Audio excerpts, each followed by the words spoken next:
جاهد الكفار والمنافقين واغلظ عليهم. يا أيها النبي جاهد الكفار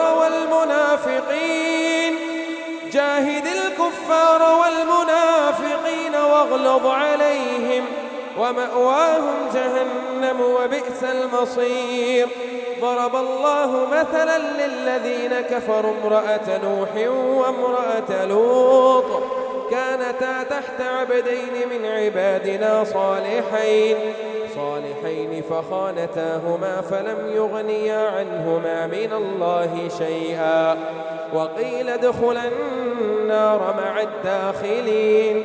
وضرب الله مثلا للذين آمنوا امرأة فرعون إذ قالت رب ابن لي عندك بيتا في الجنة ونجني من فرعون وعمله ونجني من القوم الظالمين.